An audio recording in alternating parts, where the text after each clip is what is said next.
Yo, what's up, my beautiful people? I want to thank you for tuning in to another Sistas review, Season 2, Episode 16, entitled Missing What You Never Had. I want to thank all the new subscribers. I want to thank everybody who viewed the last review. I think it has like 1.3 thousand views. I'm so appreciative, and I want to take a little moment out just to thank everybody who messages me behind the scenes, I guess, like off of YouTube. Normally, I always bring about something or someone who comes into my inbox or DMs or whatever, and it's negative. Or, you know, they coming for your girl. But I get so many messages of positivity and encouragement and motivation, and I just wanted to shout you guys out. You know, big up for y'all, because the positivity definitely outweighs and supersedes anything negative that I've received. So I just want to thank you guys. It always comes at the right time. It always comes sometimes when I'm least expecting it, and I'm like, who's sending me this message? Oh, Lord, who I done pissed off now? So a lot of times that's what happens, but 98% of the time it's nothing but positivity, and I thank you guys for, you know, I've even got messages about how people listen to my reviews in groups, and then they discuss things based on what I said. So you guys have no idea how much that means to me. So I just personally want to thank each and every one of you who does that, everybody who comments under the videos.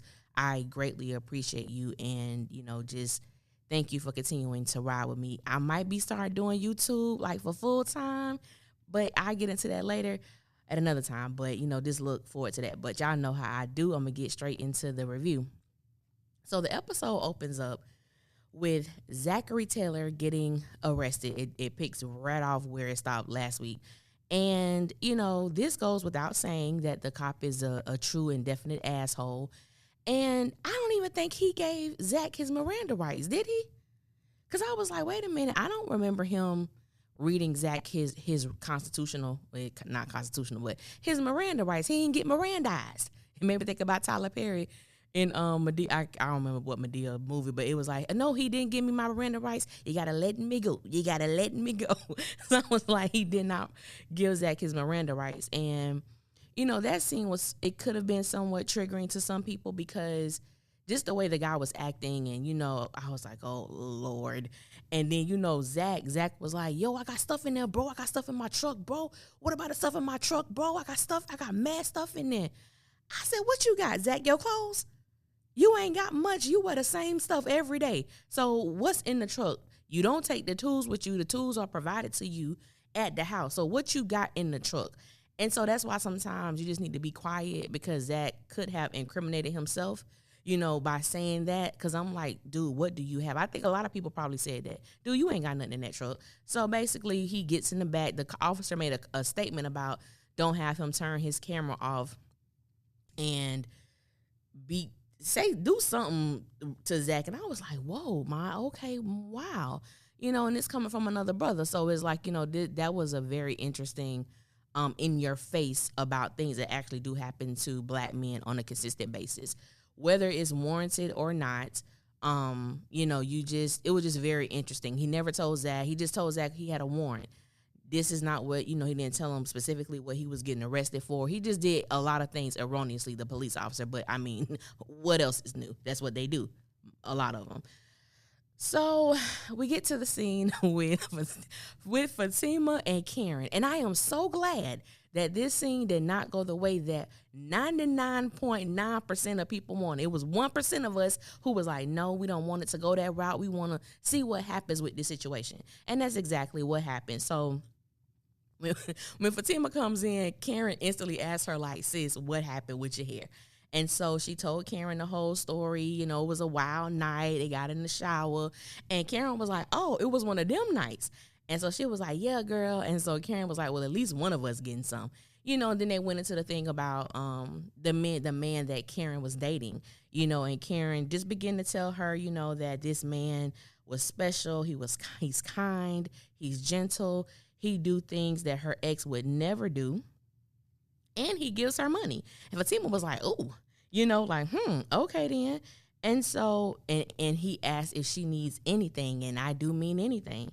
And so he sounds really good, the way she was expressing herself. The man, you know, that she left nameless, sounds really great as she was expressing this. Then Fatima says, wow, I just met a guy like that. I said, Fatima, I'm so interested, sis. Please tell me, what's the name of this guy that you met? Because it damn sure ain't Zack. I'm sorry. I'm sorry. I was like, all of those adjectives that Karen just used to describe Zack, or excuse me, to describe Aaron, I don't know, sis, what you seeing with your situation, but these things are two totally different things. And I'm going to go more into detail with Karen and Fatima's situation after I hit everybody's story. So it was so interesting because, and a lot of people said this and I agreed too, that these two women were discussing the same man in two totally different perspectives. And so it was very interesting, the stuff that I was saying when it came to this scene. But one thing I will say, just getting into a little bit of what I want to talk about a little later with these two women, is that Fatima has known Zack literally, I think, for 6 days. 6 days. There is no way you can compare her sexuationship with Zack that she's had for 6 days in comparison to a committed relationship that he had with Karen for 3 years. Totally different perspectives. And so when I was looking at what people were saying, it was like, oh, that's why Fatima a good woman for him. That's why Fatima, builds him up. That's why he needs someone like Fatima. And I questioned, why is it as women do we put that type of responsibility on us and on another sister? It is not Fatima's job to build up Zack. It is not Fatima's job to provide for Zack. It is not Fatima's job to do that. So I often wonder, why do we in real life really take on that responsibility? And the reality is, honestly, when a man is dicking you down real good, there are certain things that you will let slide. There are certain things that you will overlook. There are certain things that you literally will put up with. When you combine, good penis and love, it's amazing the things that we will allow to happen. So I'm like, yeah, you can't compare those two things. Fatima and Zack are in, the good stage of whatever they got going on. It's just sex. It's nothing deep. It's nothing personal. It's nothing, there's no vulnerability there. There is no transparency there. You can't compare that to 3 years of being with someone who, at any given moment might give you their ass to kiss. The one thing, but I did like the conversation. I did like the vulnerability of it. I did enjoy just seeing two women just have a decent conversation about the men in their life. And I love the fact that I saw so many people that were saying, Karen, just say your ex, did something to your car. Say something like that. And I'm like, no, Karen know the game. That's Andy's friend. She ain't my friend. I'm sure Karen didn't mind saying certain things as we saw, but I'm not going to go too much into details because I don't know you like that. So I wasn't expecting Karen to go that deep as far as revealing everything about this car. That's her personal business, and it has absolutely nothing to do with Fatima. So I didn't expect her to say anything like that. So I said, well, the one thing we can say, whenever the truth is revealed that they were talking about the same guy, at least Fatima can honestly say that Karen did not badmouth Zack. She didn't put Zack down. The only thing she said was she was, basically taking care of a man who didn't want to take care of himself and who at the time didn't have any vision. And Fatima was talking about her dude like he had given me money, but he does have vision. And I'm like, well, how do you know this? Because you and Zack have not had that conversation. Y'all don't even talk like that. So what is Zack's vision? What does he want to do? Y'all haven't had that conversation. So Fatima, and I'm going to go on from this. Fatima reminds me of the scene in Poetic Justice when Justice's boss at the salon was telling her, you made bad choices in men. You don't know how to pick them. That's how I saw Fatima. Because when Karen said that she was dating a preacher, she was like, oh, I dated one of them too. I said, well, damn, sis, who have not you dated? Who haven't you dated? You've been around the world. I said, Fatima, Fatima, I'm going to let that go, baby. But I did enjoy them, though. I thought it was a cute scene. I'm glad it didn't go to the left. I really appreciated Tyler writing it the way that he did, and I'm going to come back to them later on.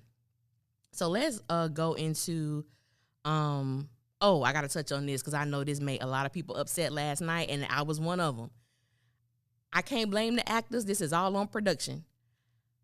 When Karen was flat ironing Fatima's hair, I said, why don't we see nan stream of steam? We ain't see no steam. We ain't see nothing. I said, you know what? That's all production. That's props. Y'all could have at least had that damn flat iron plugged in. Because every time Karen went down on a strand of hair, we ain't seen nothing come straight. It was still, I said, you know what? Y'all not finna play with us, and y'all not finna insult our intelligence. Your core base are black women who get hair done faithfully. Some of us are natural. Some people do whatever, the sew-ins and all that other stuff. You not gonna do this to us, Tyler. And to my friend out there who inboxed me, I'm just letting you know, no, baby, it's very rare you gonna see a hot comb. You mostly gonna see flat irons and curlers. Okay, so that's for you. You know who you are. So getting into Danny Preston. I love the scene. I love the way that it was going. It was very nurturing. Danny was being nurturing. But this is one of the things I talk about when Tyler interjects something that is humorous, supposed to be. For me, it wasn't. For me, it wasn't humorous. We could have done without James, in my opinion. When they start playing, I call it clown/circus music. When they start instrumentals, when they start doing that, I know the scene is about to go left. I enjoy seeing this other side of Danny, and I just think that the whole James situation was so far-fetched. You come here, you didn't call me. We had a one-night situation. You come by, you don't call.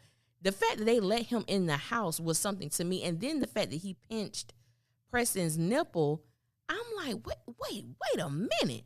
Like, is this a dream sequence? Or what the hell is going on here? Like, that's, and then for me with Preston, as a man, I'm not a man, but as a woman, if I'm at my man's house, we decided to move in together, we're living together, and this is a woman who I know he's been with intimately, sis, you can step back.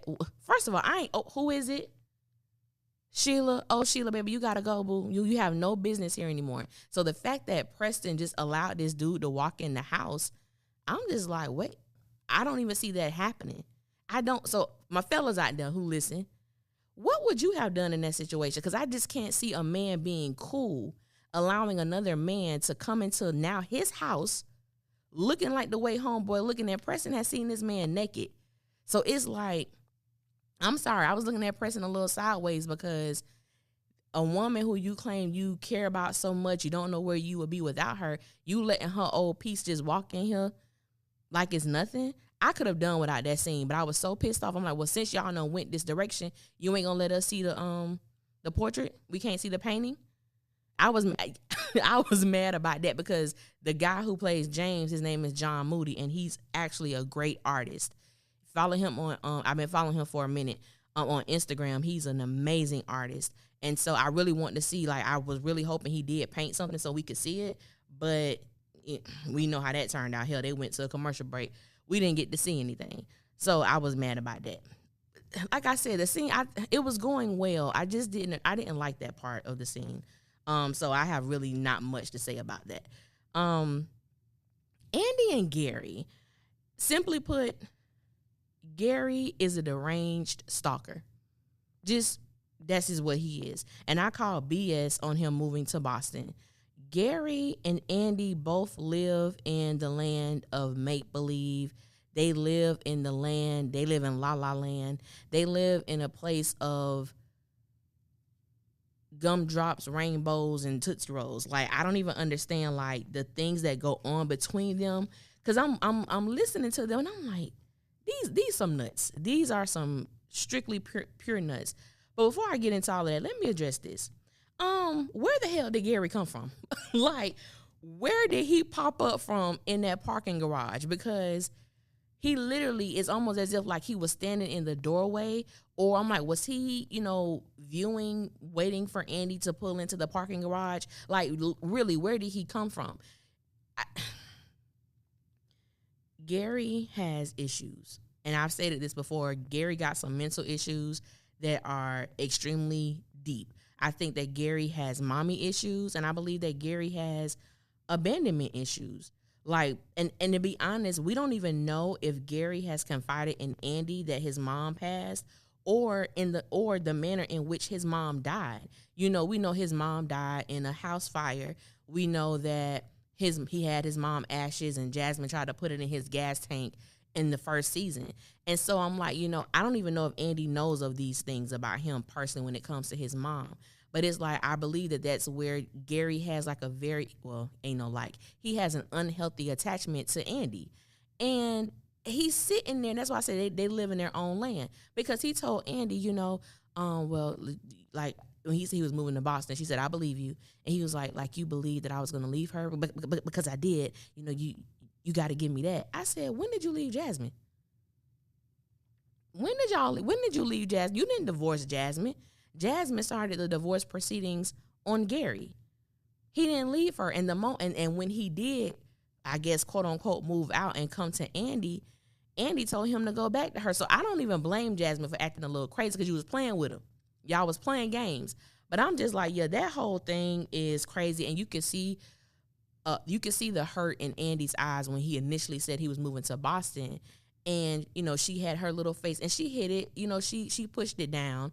But I'm just like, I knew then, I said, okay, this really is not over. I didn't think it was over anyway, but that just solidified to me that Andy has not properly dealt with it. She needs to be in counseling. She hasn't properly dealt with this thing with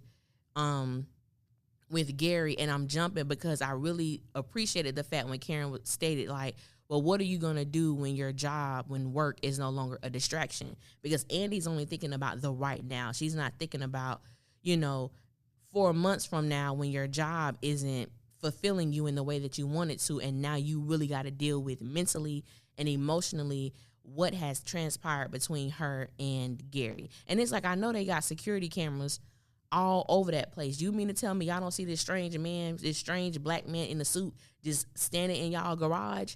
Like, that part got me. Like, he just, Gary is like Candyman without saying Candyman 3 times. He just pops up. He pops up and does his destruction. So I'm just like, I really don't understand that. But he said something that was so powerful. He told Andy, he was like, I don't remember exactly what he stated, but it was along the lines of like, I know you, I know your makeup, I know how you are, and there's something in you that wants to take me back. And I said, he knows her well.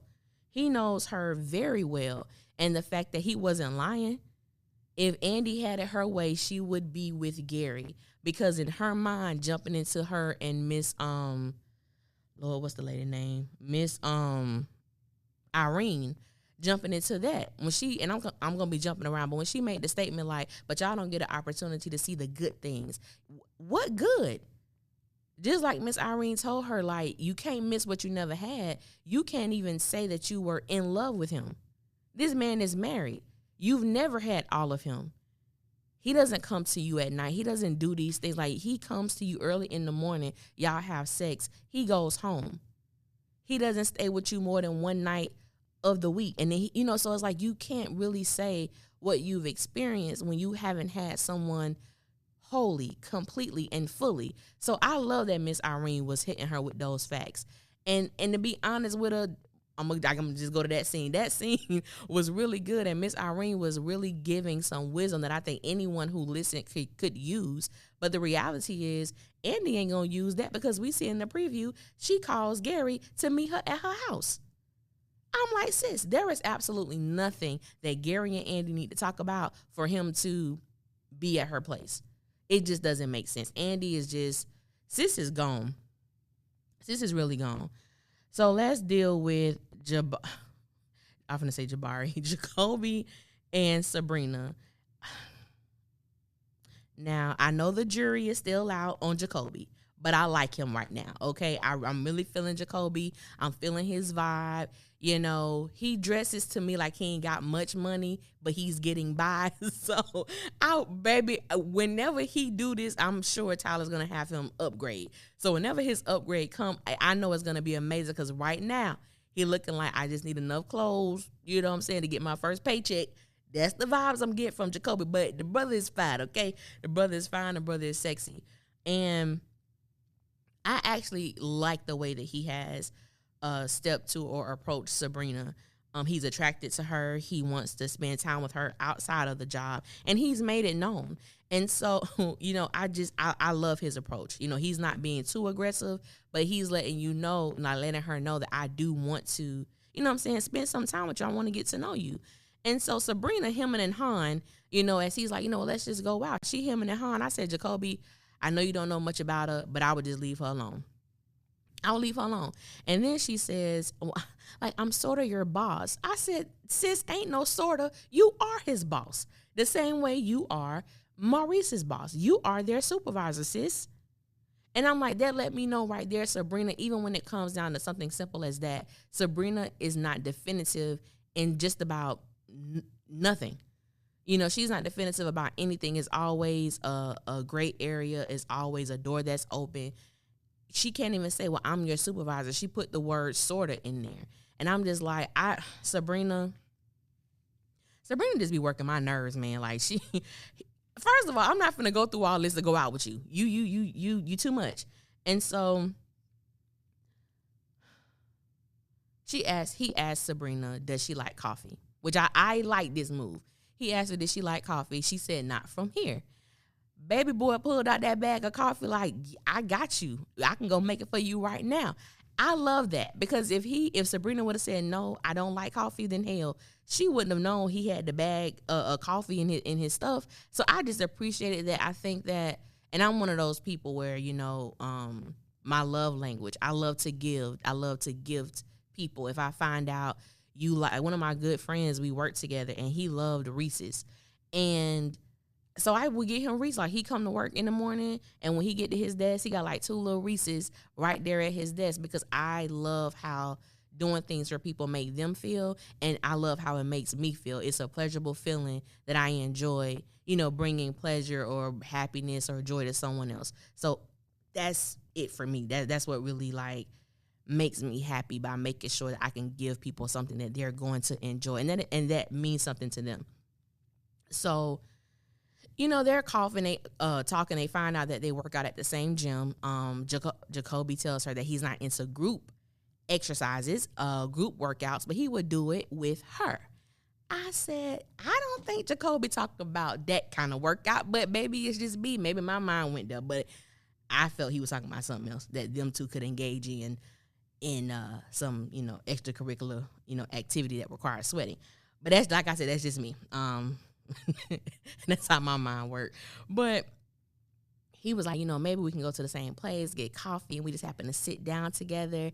And she never gave him a definitive answer. Then Maurice comes in, and he's just there. And she was like, how did you get in so quietly? He talking about, because I'm a ballerina. And, you know, Jacobe was like, hey, Maurice. And I think Maurice just looked at him, and he just, you know, went to his place to start working. And the first thing out of Maurice's mouth was like, what that B was talking about. I said, you know what? I am so sick. You know, Maurice says the B word just as much as Zack says the word bro. And I'm really hoping that Tyler just writes those 2 words, those 2 B words, out of the scripts. From this point on, I don't want to hear another B come out Maurice's mouth, and I don't want to hear another bro come out of Zack's mouth, which I know I'm setting myself up, because Maurice calls Jacobe a B in next week's episode. And I'm happy that he finally said something to Maurice. Like, don't call me that. And I'm like, what has taken you so long, man? And then it was like Maurice kind of joked it off. And I'm like, no, Maurice has been begging for Jacobe to put hands on him the first day Jacobe showed up on the job. I'm just like, Maurice, now somebody beat your ass, you know, then people, he ain't have to do him like that. No, Maurice been begging for it, because he's been mad disrespectful from the very beginning, and this man Jacobe has done absolutely nothing to him. So Sabrina, I was thoroughly surprised that she did not tell Maurice what they were discussing, and Maurice brought up Calvin. And I'm like, why are you bringing up Calvin? I don't understand why you're bringing up Calvin. You asked both of them not to tell you anything about each other, yet you're still in their business. Maurice works my nerves. Like, sincerely, he works my nerves. He need to just fall the hell back, worry about his own affairs, and leave them alone. And that's really pretty much what happened with that scene. And before that, Danny was on the phone with Sabrina, and she was basically telling her that everything the brothers told her about Preston was a lie. She was not a joke. And Sabrina was like, you know, are you sure? And so she was like, yeah, I'm sure. You know, they were lying. And I think that for me, and everybody have their own views about them. Now, I ain't gonna lie. I believe that Sabrina and Danny, like, they have their little, you know, Sabrina and Danny are closer, you know, in the group. Karen and Andy are the closest ones in the group with each other. And it has always been stated, everybody wonder why they keep Sabrina and Danny out of the loop on a lot of things or out of their business or don't confide in them. At this point, I think it's obvious because Sabrina and Danny both have diarrhea of the mouth and they say the wrong things at the wrong times. And I think it has been very interesting that no one has weighed on Sabrina and Danny's dynamic of friendship because their stuff is toxic. And I always found it interesting that no one really talks about that. It's always Andy and Karen, but no one ever really deals with Sabrina and Danny. I'm going to deal with Sabrina and Danny, but not on this review. It'll be in another video. But I'm looking at it like, she wanted to make sure that everything was on the up and up. I think that Sabrina is a ride or die friend to a fault. Even from last season, I think that Sabrina is extremely protective of her friends. Extremely. And then it definitely comes off as like, you need to fall back. It's almost like you are invading a space that has not been made for you. So I think that Sabrina, I believe her intentions are good. I was having this conversation with one of my virtual friends, and I was just like, he has a certain perspective of what he believes, and I might get him on here if he's up to it, about Sabrina, that I think is very interesting. I don't agree with it, but I think it's a very interesting concept to ponder on because it's very different from my views. And I just think that she oversteps. I think Sabrina oversteps a hell of a lot into business that has nothing to do with her simply because she ain't got none, And so I'm definitely interested in seeing what happens with Danny and Sabrina, because if everything goes well with Danny and Preston, I could see a strain on that relationship, just like it's kind of going with Andy and Karen, but we'll get on that. And so now I got to say this. So when Sabrina and Danny were talking about the whole Calvin situation, because she was like, well, I looked at his page like you told me to, and I saw the girl, and Danny was like, well, it's okay. Like, you didn't even know him. And I said, well, Paul, stop. So if Sabrina didn't really know Calvin, then you really don't know Preston, but y'all moving in together. And honestly, Sabrina has been dealing with Calvin way longer than Danny has been dealing with Preston. So I thought that was a very interesting concept that Danny said, like, you don't even know him like that. And I'm like, well, the same can be said for you. You don't really know Preston like that. So I thought that was interesting. An interesting thing that Danny stated. I am interested in seeing how Danny and Preston progress, being that he is very different from what she normally goes for. And I think like with these sisters is definitely they're definitely creatures of habit. When you date a certain type of man, your friends know you to date a certain type of man. And when you change, they're like, hey, what's going on? I don't think this gonna last, because she normally don't go for people like him. So I am interested in seeing that whole dynamic. So let me skip on to Zack and Rhea. I'm going to just say this. Rhea, the officer, I don't know what the hell she got with Zack, what she want from Zack. I don't even know. But her mindset and her attitude towards Zack is very problematic. She was talking to Zack as if he hurt her, as if he disappointed her, as if she done made up in her mind and they gonna be together, because when she initially came to tell him that he had got charged with credit card fraud, he asked to use her phone because he needed to make a phone call. She let him use the phone. After he called Fatima and left a message, she became very aggressive in telling him to give her phone back. And I'm like, well, sis, like, what the hell is going on with you? She flipped. Like, she literally flipped in the blink of an eye. And I'm like, what the hell just happened? Excuse me. And then I'm going to just finish they little stuff out. When it came back that not only was it credit card fraud, but they found a kilo of coke behind one of the wheels on the truck. And Zack is trying to tell her, like, I don't know what you're talking about. She is reprimanding him like he is a child. And I'm like, sis, you got to let this pain go. And I understand why people have added her as one of the suspects of this credit card thing, because she mentioned, you still going after that. Oh, that hairdresser girl who you be crawling behind. And he was like, how you even know? Like, you must be stalking me, yo. And she was like, no, you should be stalking me by all you put me through. Like, she didn't even remember the fact that Zack apologized to her. it was almost as if that never happened. And she was like, oh, yeah, you did apologize. And I'm just like, I don't like her. I don't like Rhea. Rhea is just too much. And I'm like, you're not even acting like an officer of the law right now. Well, hell, none of them really do. But I didn't like them scenes. I really didn't like them scenes. Did I feel bad for Zack? Someone asked me that. I don't want Zack to go down for anything he did not do. It is definitely obvious that Zack is getting set up, which leads us into Hayden and Fatima. So basically, Hayden incriminated himself to Fatima. I mean, I gave him more props than that. And if you go back and listen to my video, Karen's credit card conspiracy, I did say that this is something that Hayden would do. But I gave him enough credit that he would find somebody to put the coke in there that he wouldn't get caught. I gave him that much. Then the idiot goes and incriminates himself. He just should have said, yep, it was me. I'm responsible for the coke. Because you done already said it. You done already told Fatima, if you ain't got no plans tonight, if you had plans with him, you know, you might want to reschedule because he might not be available. Got a strong feeling you going to be free. I'm paraphrasing it. So if you are free, you know, hit me up. And she was like, don't let me find out you about some BS. And he was like, I'm not. And I'm like, you are a lawyer. And you basically sat here and gave her all the evidence that she needs to prove that you are the one behind this. I mean, at least the drugs part we know. I said, Hayden, that's all I got to say about Hayden. I ain't got too much to say for that scene. I done talked about Miss Irene. And then the Karen and Gary scene. Pam needs to be fired. Pam is extremely unprofessional. Pam was looking at Gary like she was a dog in heat and she wanted some.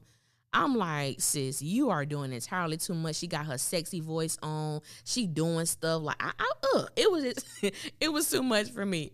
I'm like, you don't even know this man. That's what happened. You see a man, he look good before you get a chance to know him. You giving him all these sexual vibes and don't know that this brother will literally squeeze the life out your ass. So, so when Karen was going to lunch, so she getting her stuff together, comes back, get a purse from Pam, realize this is Gary. He asked to talk to her. She says no, but they eventually go outside and talk.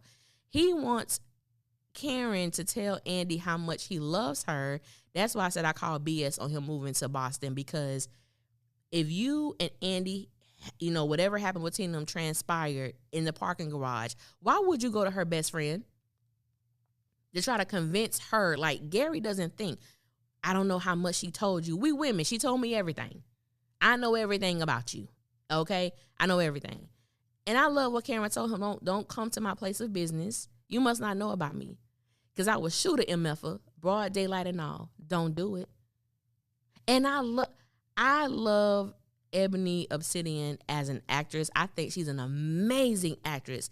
And how she felt about Gary displayed in her voice, her tone, the way she looked at him, her body language, everything just showed that. And I know I'm not the only one, because I've seen it on a lot of other posts that people posing this question. A lot of times with Andy, with KJ, it's like when she's around a man, regardless of who he is, you kind of sense some vibes there, like some romantic or sexual vibes there. Even with the doorman, people was like, oh, is this gonna be her next love interest on the show? And it's like, nah, I really think dude was just on there for one episode, but it's a certain kind of energy that she gives out. And with Karen, it's like, nah, it's very evident. Gary, don't try me. I ain't the one. Now, the one thing I will say about that, and that's really what it was. I just audacity of him to do that, to show up at her job unannounced. Like, that was just crazy to me. Now, I'm gonna end it with when Karen called Andy about Gary showing up at her job. She asked, had he called you? Andy said no, which she was telling the truth, but she purposefully omitted the fact that he showed up on her in the parking garage. And I think one of the reasons why Andy enjoys talking to Fatima so much is because, one, Fatima doesn't hold her accountable, and Fatima doesn't know the extent of what Andy has gone through physically with men, to know that she was in a very abusive relationship in college. It took her a long time to get out. Her friends were there every step of the way watching her go through this. So it's easier when she says there's just certain things I could talk to you about that I can't even tell my sisters. Yeah, you right, because they know you. They know that when it comes to men, that's your weak spot. You don't know how to maneuver in that lane where you come out victorious. You know what I'm saying? So I didn't like that. I thought that was very manipulative of Andy. Because she knows she's not done, as we see when Gary comes over next week. I did not expect this video to go this long, but I want to hit on briefly about Fatima, Zack, and Karen. Fatima and Karen. Like I said, I really respected and I did value the situation, that they were discussing. I do believe that scene could have been a little longer to make the dynamics more valuable when the truth does come out.